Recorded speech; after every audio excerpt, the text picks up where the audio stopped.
The crystal wine glass felt like an extension of his own hand, a symbol of the world Julian Croft had meticulously built. From his corner booth at Aria, Tribeca's latest temple of haute cuisine, he could survey his kingdom. The low hum of conversation, the glint of expensive watches, the deferential nod from the maitre d'. It was all his. Across the table, Isabel Vance, a woman as polished and perfect as the life he curated, smiled a perfectly painted smile. And then he saw her. Behind the gleaming mahogany bar, a ghost from his past, her form unmistakably swollen with child. His ex-wife, Eleanor. His world didn't just tilt, it fractured. The air in Aurea was temperature-controlled to a precise 72 degrees, scented with hints of truffle oil and old money. For Julian Croft, CEO of Croft Holdings, it was the atmosphere of victory. He had just closed the landmark Sterling Vanguard merger, a deal that would cement his legacy on Wall Street before his 35th birthday. Isabel, his girlfriend of 6 months, was the perfect accessory for the celebration. Her laughter was light, her dress was a sliver of black silk, and her understanding of his world was transactional and blessedly uncomplicated. "To us," she said, raising her glass. Her diamond bracelet caught the light, scattering tiny rainbows across the table. "And to making the Forbes list again," Julian smiled, a practiced, confident curl of his lips. "It's inevitable." He leaned in to kiss her, the motion smooth and rehearsed. But as his eyes drifted past her perfectly coiffed hair, they snagged on a figure at the bar. A woman was polishing glasses, her back to him. There was a weariness in her posture that felt achingly familiar. Her dark hair was pulled back into a simple, severe ponytail, a few stray strands clinging to her neck. She turned to take an order, and the ambient noise of the restaurant faded into a dull roar in Julian's ears. It was Eleanor, but it wasn't the Elena he remembered. The vibrant woman who once commanded marketing boardrooms, whose laughter could fill their sprawling penthouse, was gone. This woman's face was pale, with dark circles under her eyes that even the dim lighting couldn't hide. Her movements were slow, deliberate, as if weighed down by a burden far heavier than the tray of drinks she was carrying. And then he saw it, the undeniable, prominent curve of her belly beneath the cheap, black uniform of a bartender. Pregnant. Elena was pregnant. The wine turned to acid in his stomach. A cold sweat prickled his neck. The timeline scrambled in his head. They had been divorced for 10 months, a clean, brutal break he had orchestrated with the efficiency of a corporate takeover. He had his lawyers draft an ironclad NDA and a settlement he knew her pride would never let her accept. She had walked away with nothing but her clothes and a shattered heart, just as he'd intended. He had wanted a clean slate. "Julian, are you all right?" Isabel's voice cut through the fog. "You look like you've seen a ghost." He had. A ghost of his own making. He watched, frozen as Eleanor carefully handed a drink to a customer, her hand slightly trembling. She winced, a fleeting spasm of pain crossing her face as she pressed a hand to the small of her back. The sight was a physical blow, knocking the air from his lungs. The woman who had once worn Chanel to charity galas was now serving cocktails to men like him, carrying his child while he toasted his success with his new lover. The power imbalance he had so carefully cultivated during their marriage suddenly felt grotesque. He had called her weak for wanting a career, then belittled her for being a housewife. He had demanded she be his beautiful, silent partner, and when her spirit refused to break, he had discarded her. I need some air," he managed to say, his voice strained. He stood up abruptly, knocking his chair slightly. Isabel's perfectly arched eyebrows rose in surprise. "Is everything okay?" He couldn't answer. His gaze was locked on Eleanor, who had finally, inevitably, looked up and scanned the room. For a horrifying second, their eyes met across the expanse of linen and crystal. Recognition dawned in her eyes, followed by a wave of such profound pain and raw fury that it felt like she had screamed his name. She quickly turned away, her shoulders rigid, but it was too late. The mask was off. His world, so meticulously constructed, so impenetrably secure, was collapsing in on him. And as he stood there, paralyzed in the center of his perfect life, Isabel followed his gaze, her sharp eyes landing on the pregnant bartender. She looked from Eleanor back to Julian's ashen face, and the cool, transactional understanding in her expression began to curdle into something else entirely. Contempt. Julian didn't wait for the valet.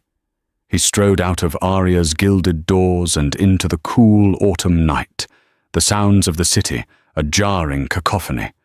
He circled the block, his mind racing, before positioning himself in the shadows of the service alley behind the restaurant. He had to talk to her. He had to fix this. That was what he did. He identified problems, a market downturn, a hostile board, a pregnant ex-wife serving drinks, and he applied resources until they were solved. The metal door creaked open 20 minutes later, and Eleanor emerged, carrying a bag of trash. The harsh fluorescent light from the kitchen spilled out behind her, illuminating her exhausted face. She looked smaller than he remembered, swallowed by the darkness of the alley. "Elena," he said, stepping out of the shadows. She flinched, dropping the bag. It split on the grimy pavement, spilling coffee grounds and lemon peels. Her hand flew to her stomach, a protective, instinctual gesture. Her eyes, when they met his, were not just angry. They were deadened, as if looking at a stranger she had no energy left to hate. "What do you want, Julian?" Her voice was flat, devoid of the warmth it once held. "I saw you in there," he began, his own voice sounding hollow. "Working. You're pregnant?" A bitter, humorless laugh escaped her lips. "Your powers of observation are astounding as ever. Go back to your girlfriend and your champagne." She bent down stiffly to clean up the mess. "Don't," he said, moving forward. "I'll get it. We need to talk. This is unacceptable." "Unacceptable?" She straightened up, her eyes flashing with a spark of the old fire. "What's unacceptable, Julian? That your carefully curated world was disrupted for a moment. That you had to see the consequence of your actions. The mess you left behind." "I'll give you money," he said, the words tasting like ash. It was his default solution, the universal solvent for all of life's unpleasantries. "Whatever you need. A check. Set up a trust for the baby." "You don't have to do this." He gestured vaguely at the restaurant, at her uniform, at the entire scene. Her reaction was not what he expected. She didn't cry or scream. She looked at him with a chilling sort of pity. "You still don't get it, do you?" she whispered, the sound swallowed by the alley's echoes. "You think money is the answer to everything. You think you can write a check and absolve yourself." She took a step closer, and for the first time, he saw the true depth of her exhaustion, the bruising around her soul. "Let me tell you what you did, Julian. Not the cheating. That was just a symptom. You hollowed me out. You convinced me my ambitions in marketing were cute, but ultimately unimportant compared to your empire. You isolated me from my friends because they weren't on our level.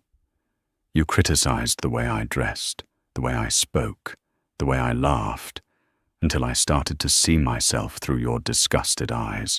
Each word was a precise, surgical cut.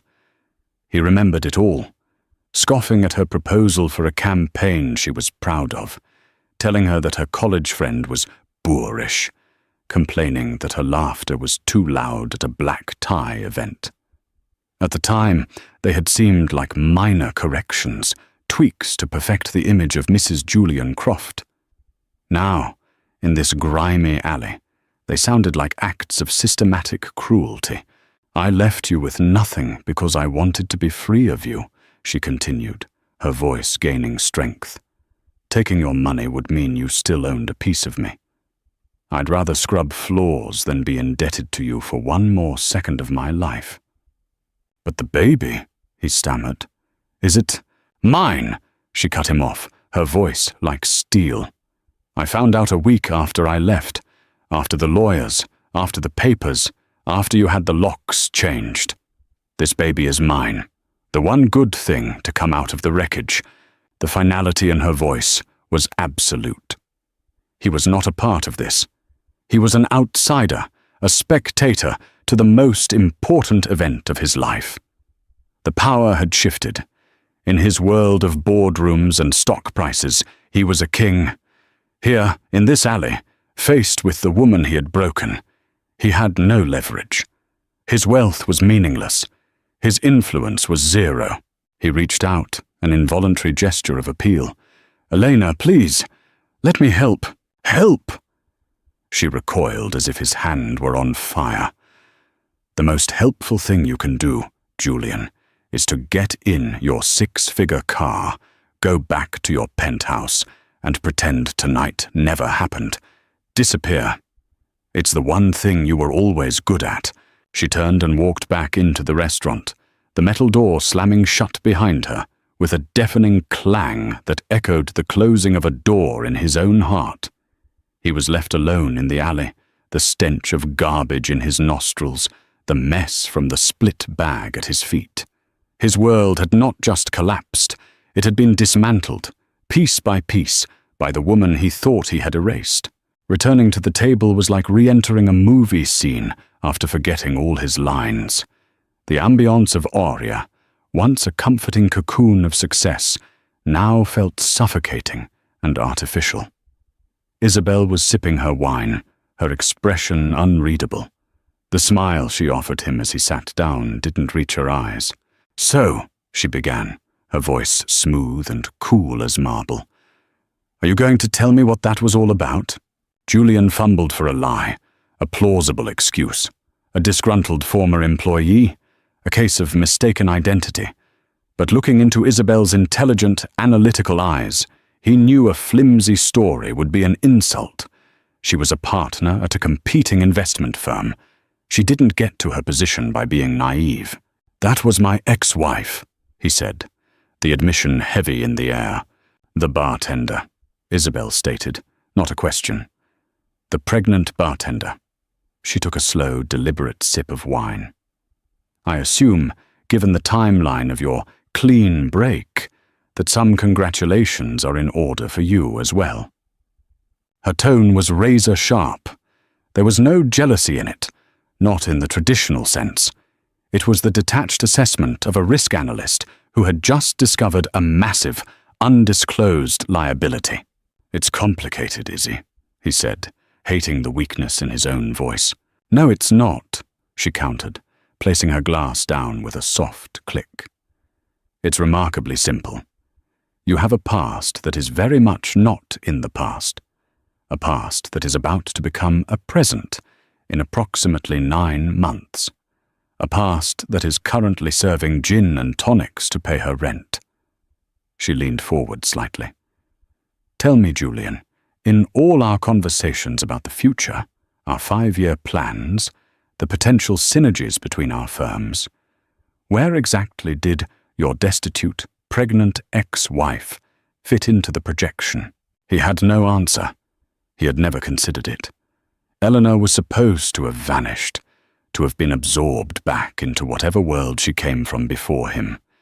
He had paid his lawyers a fortune to ensure it. I didn't know, he finally managed, about the baby. Or this. But you knew what you did to her, Isabel said, her voice dropping lower. I saw your face when you looked at her. That wasn't just shock, Julian. That was guilt. The kind of deep, foundational guilt a man has when he knows he's destroyed someone. She sat back, her assessment complete. I've seen you in the boardroom. You're ruthless, efficient, and you always cut your losses, before they can damage the bottom line. You treated your marriage like a failed acquisition. You stripped its assets and liquidated it, expecting the human element to just evaporate.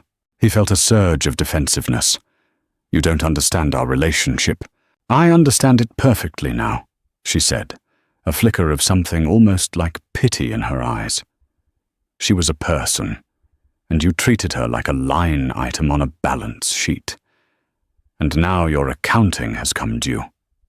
She picked up her clutch from the table, a sleek, black rectangle of designer leather. The problem, Julian, is that you're not just obsessed with your success. You're obsessed with your failures. And she, Isabel nodded subtly toward the bar, is the biggest failure of your life. You won't be able to look away. And frankly, I have no desire to be a spectator to your long, drawn-out process of self-flagellation and attempted redemption. Her words were a perfect, brutal diagnosis of the sickness he was only just beginning to feel. She saw his character flaw with the clarity he usually reserved for flawed business models. She stood up, her movements fluid and decisive. Thank you for dinner. And the merger. My firm will send a celebratory gift basket. It was a cold, corporate dismissal. Good luck with your situation. She walked away without a backward glance, a portrait of self-possession and calculated detachment.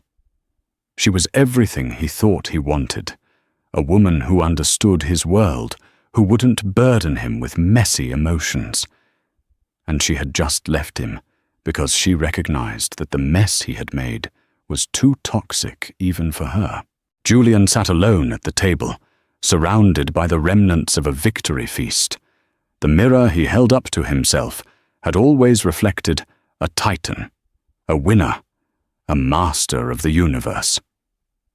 But Isabel and the ghost in the alley had just shown him the truth.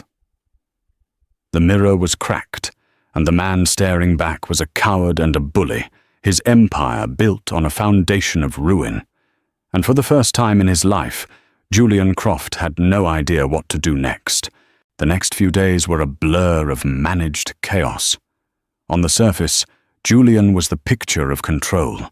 He led the post-merger integration meetings with his usual sharp authority, his voice betraying none of the turmoil that roiled beneath his $1,000 suit. But it was a performance, and the cracks were beginning to show. He found himself staring out his 80th floor office window for long stretches, the sprawling city below looking like a map of his own failures. Every pregnant woman he saw on the street was a jolt to his system. He snapped at his assistant for a minor scheduling error. During a crucial negotiation with the former Vanguard executives, he zoned out, completely missing a key question. His mind wasn't on synergy or shareholder value. It was in a grimy alley, replaying Elena's words over and over. You hollowed me out. His world wasn't just collapsing emotionally. The tremors were beginning to threaten the foundations of his professional empire. The only person he could think to call was Marcus Thorne. Marcus had been his best friend since their days at Wharton, the only one who had ever dared to call Julian out on his behavior. He'd been the best man at their wedding and had maintained a quiet, awkward friendship with Elena after the divorce. They met at a quiet, old-school bar downtown, the kind with dark wood and worn leather that smelled of whiskey and regret. "You look like hell," Marcus said bluntly, sliding into the booth. "Worse than after the .com bust." Julian swirled the amber liquid in his glass. "I saw Elena." Marcus's expression tightened. "I know. She called me. Not to complain, just to give me a heads up in case you reached out. She's tough, man. She's pregnant, Marcus." The words came out as a ragged whisper. Marcus nodded slowly, his gaze steady. "I know that, too." "You knew?" Julian felt a fresh wave of betrayal and isolation. "Why didn't you tell me?" "Because she asked me not to," Marcus said, his voice firm but not unkind. And because, frankly, what would you have done with the information, Julian? 6 months ago? You would have sent a lawyer. You would have seen it as a threat, another loose end to handle. You weren't ready to hear it. The question is, are you ready now? Julian slumped against the leather seat, the fight going out of him. I don't know. I went to see her. I offered her money. She looked at me like I was something she'd scraped off her shoe. Good, Marcus said. Julian looked up, stunned. Good? Yes, good. Because it's the truth. For the last 10 years, you've operated under the assumption that you're the sun, and everyone else is just a planet in your orbit. Elena was the brightest one, and you flew too close and burned her up. You need to understand what that feels like from the ground.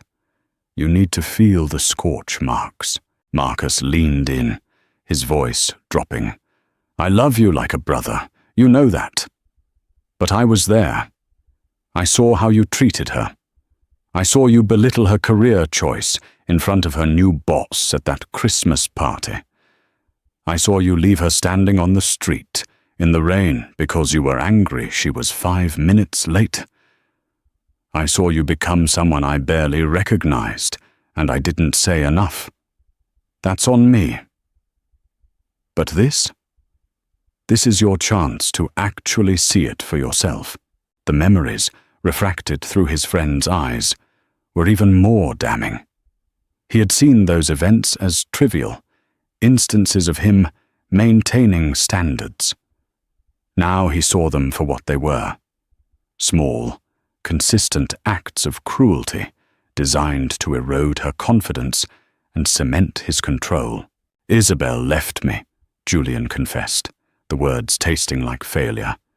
She said I was obsessed with my failure, with Elena, that she didn't want to watch. She's a smart woman, Marcus said, taking a sip of his drink. She's right. This is going to be a long, ugly process, Julian. You can't just throw money at this and make it go away. This is a debt that has to be paid in humility, in effort, in time. So what do I do? Julian asked, his voice raw with a desperation he hadn't felt since he was a scholarship kid trying to survive his first year of business school. How do I fix this? You don't. Not yet, Marcus advised. The first thing you fix is yourself. You're a mess. You're imploding at work. You're lost in your own head. You need to talk to someone. Not me. Not some corporate yes man. A professional. Therapy. The word itself felt alien, a concept for other people, weak people. People who couldn't control their own minds. I'm not. Yes, you are, Marcus interrupted. You're a man who systematically dismantled the person he claimed to love and can't comprehend why she won't accept his check. You have no idea who you are without your title and your stock portfolio. You need to figure that out before you can even think about being a father. Before you have any right to even be in the same room as her and that baby. The words hit their mark, brutal and true. He was a hollow man, a king in a kingdom of glass, and the walls were shattering. Marcus slid a business card across the table. It was simple, elegant, with a name and a number. Dr. Anya Sharma, Ph.D., Psychology. She's the best, Marcus said. No nonsense. Specializes in narcissism and personality disorders in high achievers. He paused. Just go. For the kid, if not for yourself. Julian stared at the card. It felt heavier than a merger prospectus, more intimidating than a hostile board. It was a lifeline to a shore he didn't recognize, and he was drowning. Taking it was the first admission of failure he had ever made, and the first terrifying step toward an unknown future. The office of Dr. Anya Sharma was nothing like Julian had expected. It wasn't a cold, clinical space. Located in a pre-war building on the Upper West Side, it was warm and lived in, with overflowing bookshelves, comfortable but worn armchairs, and abstract art on the walls. It was a room designed for introspection, not interrogation. Dr. Sharma herself was a woman in her late 50s, with kind, intelligent eyes and a calm demeanor that Julian found immediately unsettling. He was used to commanding a room, to setting the agenda. Here, the power dynamic was inverted. He was the subject. "So, Mr. Croft," she began, her voice gentle but firm, "Marcus tells me you're facing some unexpected challenges." For the first 40 minutes, Julian did what he did best. He performed. He presented his problem as a strategic dilemma.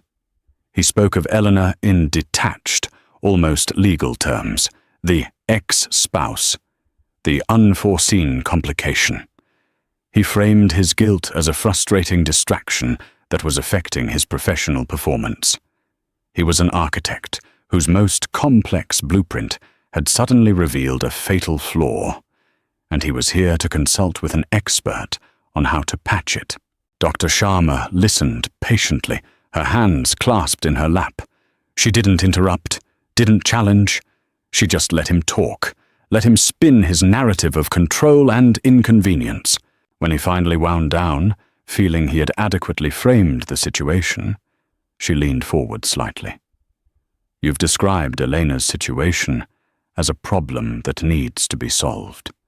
You've mentioned your guilt primarily in the context of how it's impacting your work. You've used the word I 47 times. You have not, however, once used the word love." The observation hung in the air, simple and devastating. "I did love her," Julian said, a defensive edge to his voice. "Tell me about it," she invited. "Not the wedding in the Hamptons or the trips to Monaco. Tell me about a small moment. A moment you felt it." His mind went blank. He tried to grasp a memory, but they were all colored by the grand gestures, the public displays. He remembered buying her a Cartier necklace after a fight, leasing a convertible for her birthday. But those were transactions, payments for peace. He couldn't recall a simple, quiet moment of connection. His memory was an archive of his own largesse, not of their shared intimacy. I can't," he admitted, the words feeling like stones in his mouth. "That's a more honest answer than the one you were preparing," Dr. Sharma said softly. "Let's talk about the man who belittled his wife's career. Why did her ambition bother you, Julian?" "I wanted her to be happy," he said, falling back on his old justifications. "To relax. She didn't need to work. Or did her success threaten to exist outside of your control?" she countered. "If she had her own career, her own victories, she wouldn't be solely reliant on you for her sense of self-worth. Was that the fear? That she might build something for herself that you didn't own?" It was like a key turning in a lock he hadn't known was there. He remembered the sharp pang of something, jealousy, annoyance, when she had won a major industry award for a campaign she designed. He had praised her in public, but in private, he had subtly undermined it, calling it a niche achievement. He hadn't wanted a partner, he had wanted a beautiful subsidiary. Over the next few sessions, Dr. Sharma patiently and relentlessly dismantled his defenses. She made him confront specific memories, not as the hero of his own story, but as the antagonist in Eleanor's.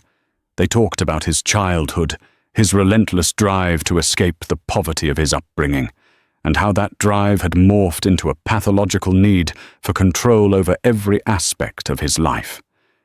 His beautiful wife, his perfect home, his soaring career, they weren't sources of joy, but assets in a portfolio designed to prove his worth. The process was brutal. There were sessions where he left feeling angry and raw, convinced it was a waste of time. There were others where he sat in his car afterward, a profound and hollow emptiness washing over him as he confronted the man he had become. The real breakthrough came during a discussion about his impending fatherhood. "What kind of father do you want to be?" Dr. Sharma asked. "A good one," he answered automatically. "I want to provide for him. Give him everything I never had." "You are already in a position to provide financially," she pointed out. "That's the easy part for you. What will you teach him about how to treat people? About how to love a woman? What example will you set?" The question floored him. He imagined a teenage son, his son, looking at him and asking about his mother. What would he say? "I broke her spirit because it was inconvenient for me. I let her struggle alone while I dined at fine restaurants." The thought of his son seeing him through Elena's eyes, seeing the selfish, cruel man he had been, was unbearable. It was a shame so profound it felt like a physical illness. For the first time in that office, Julian Croft broke. The carefully constructed dam of his pride and arrogance crumbled, and he wept. Not for his collapsing career or his lost girlfriend, but for the man he had failed to be, for the woman he had hurt beyond measure, and for the child who deserved a father far better than the man he currently was. It wasn't a solution or an absolution. It was a beginning, a painful, terrifying, and necessary demolition of the self. The therapy sessions were demolition. The work that followed was reconstruction, brick by painful brick. Julian learned that true atonement wasn't a grand gesture. It wasn't about showing up on Eleanor's doorstep with a check for $1 million and a rehearsed apology. That was the old Julian's way, an attempt to buy forgiveness, to control the narrative. Dr. Sharma taught him that redemption was quiet. It was in the small, consistent actions that expected nothing in return. He started by giving her the one thing she had asked for: space. He resisted every impulse to call, to text, to force a confrontation. Instead, he began to learn about her life from a distance, using a private investigator not to spy, but to understand. The reports he received were a daily testament to her quiet strength and his own past cruelty. He learned she lived in a small, third-floor walk-up in Astoria, Queens. She took the subway to her 2 part-time jobs, bartending at Aria and doing freelance graphic design work on the side, trying to claw her way back into the industry he'd forced her out of. She was alone, with only one close friend, a fellow designer named Chloe, to lean on. His first act was anonymous. Through the investigator, he learned about the specific prenatal vitamins her doctor had recommended, which were expensive and often out of stock at her local pharmacy. He had his assistant arrange for a year's supply to be delivered to her apartment from an online wellness rewards program she had supposedly won. He found out from a snippet of conversation Chloe had posted on social media that Elena was craving a specific type of soup from a small restaurant in the East Village they used to love. He arranged for a delivery service to leave a promotional care package at her door, filled with the soup and other comfort foods. No note, no name, just a quiet offering. He knew these were small, almost insignificant things. They didn't undo the years of damage, but they were acts of service, not control. They were about meeting her needs, not salving his conscience. His work life continued its slow-motion collapse. The fire, the relentless drive that had made him a legend on Wall Street, had been banked. He was distracted, thoughtful, and in the cutthroat world of finance, thoughtfulness was often mistaken for weakness. He lost a major client because his heart wasn't in the pitch. The board of directors called a meeting to discuss his recent lack of focus. The old Julian would have been terrified, enraged. The new Julian accepted it as a necessary consequence.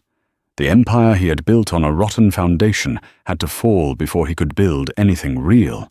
One evening, driven by an impulse he couldn't control, he took a car service to Astoria. He didn't approach her building. He just parked across the street, and watched.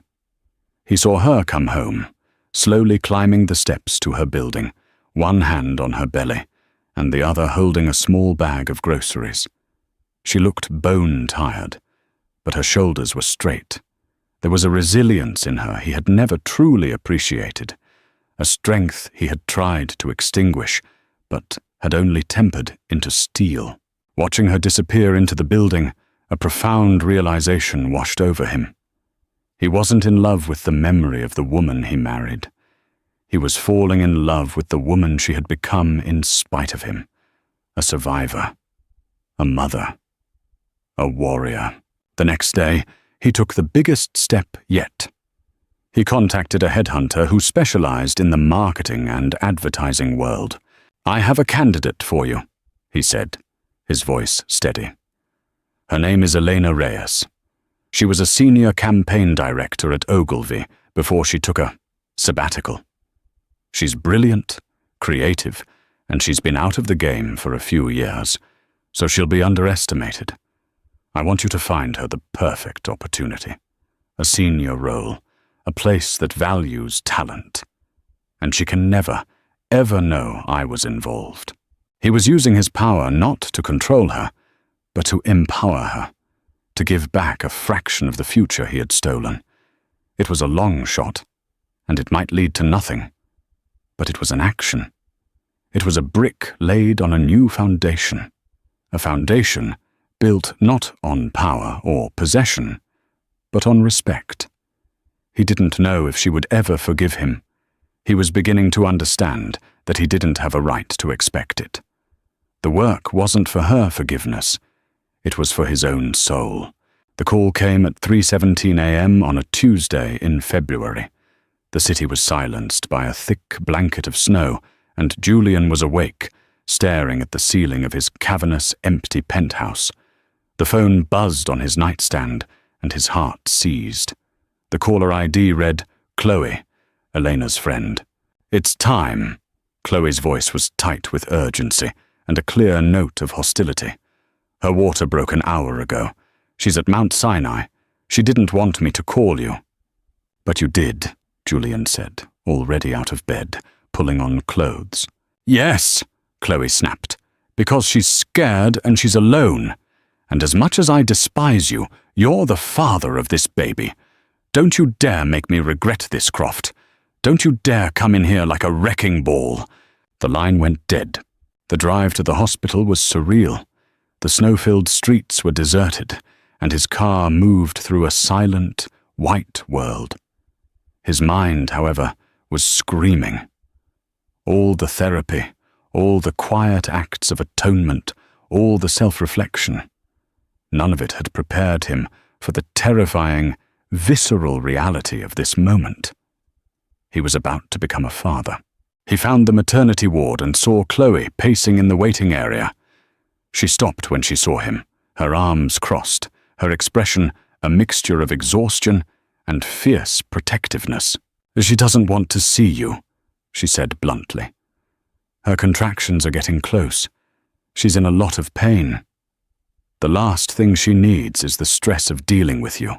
The old Julian would have pushed past her, asserted his rights, made a scene. The man standing before her now just nodded, his throat tight. "Okay," he said, his voice hoarse. "I won't go in." Is she okay?" His quiet acquiescence seemed to surprise Chloe. Her defensive posture softened slightly. "It's hard, but she's strong. Stronger than anyone I know." "I know," he whispered. "Can you just let me know? I'll wait out here, for as long as it takes." He sat on one of the uncomfortable plastic chairs, and he waited. He didn't check his phone, didn't pace. He just sat, suspended in time, his entire universe shrunk to the closed door of Eleanor's room. Hours passed. He heard the muffled sounds of medical staff, the distant beep of machines, and once a cry of pain from Eleanor that ripped through him. He closed his eyes, sending a silent, desperate prayer into the sterile air, not for forgiveness, but for her safety. Just after dawn, a nurse came out and spoke to Chloe. Chloe's face broke into a relieved, tearful smile. She looked over at Julian, hesitated for a long moment, and then walked toward him. "It's a boy," she said, her voice thick with emotion. "Leo, he's healthy. 7 pounds, 8 ounces. Relief washed over Julian so intensely his legs felt weak. "And Eleanor? She's exhausted, but she's okay. She's amazing." Chloe paused, studying his face. "She knows you're here. The nurse told her. She said you could come in for 5 minutes." He walked toward the door as if in a dream. He pushed it open gently. The room was dim, quiet except for the softest mewling sound. Elena was propped up on the pillows, her face pale and damp with sweat, her hair clinging to her forehead. She looked utterly spent, but her eyes, when they met his, held a new light. And in her arms, wrapped in a blue blanket, was the most perfect, tiny human being he had ever seen. He approached the bed slowly, afraid the slightest sound would shatter the sacredness of the moment. "Elena," he breathed. She didn't answer, just watched him with those tired, knowing eyes. He looked down at his son.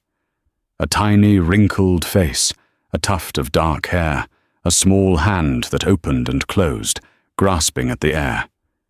His son, Leo. In that instant, the last remaining vestiges of the old Julian Croft, the CEO, the titan, the master of the universe, crumbled into dust.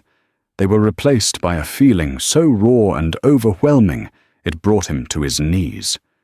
It was love. A pure, unconditional, terrifying love for this tiny life, and a wave of profound, gut-wrenching remorse and admiration for the incredible woman who had brought him into the world. Tears streamed down his face, silent and unchecked. He didn't try to wipe them away. "I'm sorry," he choked out, the words finally stripped of all artifice, all strategy. They were just the plain, unvarnished truth. "Elena, for everything. I am so sorry." She watched him for a long moment, her expression unreadable. Then she shifted slightly, making a small space on the edge of the bed. It wasn't a pardon. It wasn't absolution. But it was an invitation to step out of the cold and into the fragile, terrifying, beautiful light of his new world. Bringing a child into the world together didn't magically erase the past. The months that followed Leo's birth were a delicate, complicated dance of co-parenting. Forgiveness wasn't a destination they arrived at in the hospital room. It was a long, unpaved road. They had to choose to walk down every single day, and it was filled with obstacles. Julian learned the language of humility. He didn't try to take over. He showed up. He showed up for the 2 a.m. feedings at her small Astoria apartment, not with a nanny, but with coffee for her and a willingness to learn how to change a diaper.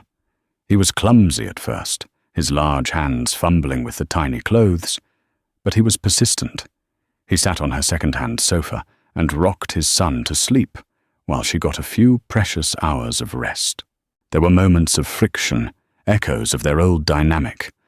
Once, he instinctively criticized the brand of formula she was using, suggesting a more expensive, better one. The look of hurt and anger in her eyes was immediate. "Don't do that, Julian," she said, her voice quiet but firm. "Don't fix my choices. We are not married. You are not my boss. You are Leo's father." That's it. He recoiled as if slapped. The old Julian would have argued, defended his position. The new Julian just nodded and said, "You're right. I'm sorry." And he never did it again. He saw her not just as Leo's mother, but as Eleanor again. He saw the fatigue, but also the fire reigniting in her eyes. The headhunter he'd contacted had come through, an up-and-coming digital advertising agency, intrigued by her old portfolio and the recruiter's glowing recommendation, offered her a project-based role. It was a step down from where she'd been, but it was a foot back in the door. He watched her prepare for her first presentation, spreading her notes out on her small kitchen table, a baby monitor beside her. He saw the familiar spark of creative genius, the passion he had tried to extinguish. "You're going to be incredible," he told her, and he meant it. On the day of the presentation, he insisted on taking Leo for the entire day. He didn't hire help. He took his son to his own penthouse, a place that now felt sterile and wrong, and he cared for him. He fed him, played with him, and walked him for hours in Central Park, feeling the strange, curious stares of people who recognized the infamous CEO awkwardly trying to soothe a crying baby. It felt more real and more important than any billion-dollar merger. Elena came back that evening, her face flushed with excitement. "I got it," she said, a brilliant, genuine smile lighting up her face. "They offered me a permanent position, senior strategist. I knew it," he said, handing the sleeping baby to her. There was never any doubt. That night, as he was about to leave, she stopped him at the door. "Julian," she said, her tone serious. "Chloe told me about the vitamins, the soup deliveries. She did some digging." "Was that you?" He couldn't lie. He simply nodded. She looked at him, her gaze searching. "Why didn't you just tell me?" "Because it wasn't for you to be grateful," he said, the words coming from the core of his new self. "It was for me to be useful. You asked for space, and I needed to respect that. But I also needed to care for you, even if you didn't know it." It was a turning point. She didn't say, "I forgive you," but a layer of the wall between them came down. She started to occasionally accept his offers of help. He helped her find a new, larger apartment in a safer building, framing it as a necessity for Leo. He didn't pay for it, but he co-signed the lease, using his financial standing to open a door for her that her own salary couldn't yet. He also had to face her family. He flew to Chicago and sat in her parents' living room, a place he had once dismissed as suburban, and he apologized. He apologized to her father for his arrogance, and to her mother for the pain he had caused their daughter. He didn't make excuses. He just owned his failures. They were skeptical, but his sincerity and the clear, profound love he had for their grandson began to slowly, painstakingly, win them over. It was a slow, arduous process of rebuilding trust, not with grand gestures, but with the quiet consistency of a man who finally understood that love wasn't about ownership. It was about showing up, day after day, and doing the work. 5 years later, the scene is not a glitzy restaurant or a sterile penthouse. It's a sun-drenched backyard in a quiet New Jersey suburb. The air is filled with the scent of cut grass and the sound of children's laughter. Leo, now a boisterous 5-year-old with his father's eyes and his mother's smile, is chasing a soccer ball with a group of friends. It's his birthday party. Elena, now a partner at her agency and one of the most respected names in her field, moves through the party with an easy, confident grace. She's talking to other parents, her laughter full and uninhibited. She is vibrant, whole, a woman who has rebuilt her life, not on the ashes of her past, but on a foundation of her own strength. Julian is at the grill, wearing a faded polo shirt and an apron that says, "Danger, man cooking." He is flipping burgers, a task he performs with the same focus he once reserved for quarterly reports. Marcus is beside him, a beer in his hand, watching his friend. If you'd told me 10 years ago that Julian Croft's biggest concern on a Saturday would be nailing the perfect medium rare for a bunch of 5-year-olds, I'd have had you committed, Marcus says with a laugh. Julian smiles, a genuine, relaxed smile that reaches his eyes. Things change. He sold his company 3 years ago. He walked away from the cutthroat world of high finance, realizing he no longer had the stomach or the desire for it. He now runs a small venture capital fund that invests exclusively in businesses founded by women and underrepresented entrepreneurs. He uses his power not to build his own monument, but to help others lay their foundations. He and Elena are not the same couple they once were. The old relationship, built on a toxic dynamic of power and control, is dead and buried. This new one, which they started building a year ago, cautiously and with their eyes wide open, is a partnership of equals. It's built on shared laughter during late-night talks, on mutual respect for each other's careers, and on the unbreakable bond forged in the trenches of parenting. It's quieter, stronger, and infinitely more real. Later, as the party winds down, Julian finds Elena sitting on the porch swing, watching Leo play. He sits down beside her, their shoulders brushing. "He's happy," she says softly. "We're all happy," Julian replies, his voice filled with a gratitude that is now a permanent part of him. He looks at this incredible woman beside him, at the family they have built not by forgetting the past, but by learning from it. He knows his redemption is not a single act, but a lifelong commitment. A commitment to being the man his son believes him to be, and the man Elena deserves. He reaches out and takes her hand, their fingers lacing together naturally. It's a simple, quiet gesture, not an act of possession, but a promise of presence, a promise that he is finally, truly, home. The journey from a broken past to a healed future is never a straight line.